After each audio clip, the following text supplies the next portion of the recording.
heaven. We ask this through our Lord Jesus Christ, your Son, who lives and reigns with you and the Holy Spirit, one God, forever and ever. Amen. In these words, prophesy to them, to the shepherds. Thus says the Lord God, woe to the shepherds of Israel who have been pasturing themselves. Should not shepherds rather pasture sheep? You have fed off their milk, worn their wool, and slaughtered the fatlings, but the sheep you have not pastured. You did not strengthen the weak, nor heal the sick, nor bind up the injured. You did not bring back the strayed, nor see the lost, but you lorded it over them. Unto the souls of Secretary Jesse Robredo, Ofelia Rusli, Freddy Cano, Mirna Manhen.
Pamilya Robredo, pinapaabot mi po ang pakikidamay sa Endo, sa kamunduan, gawa yaong kami digdi sa Vienna.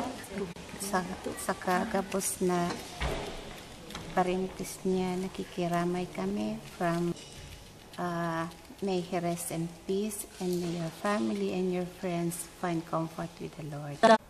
Naghihinayang po kami sa maagang pagkamatay ng aming kababayan na si Secretary Jesse Robredo.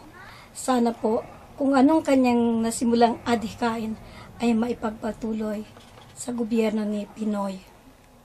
We extend our condolence and we pray for him from the Monasterio family of Vienna. Kikidamay po kami sa pamilya Robredo na gusto may paabot po na in behalf of the Aguirre family here in Vienna.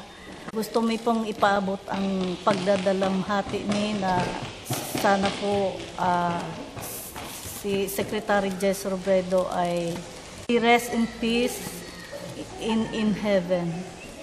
Pong ipagdasal na digdi po sa Vienna ay nakikidamay po ang gabos na Bicolano.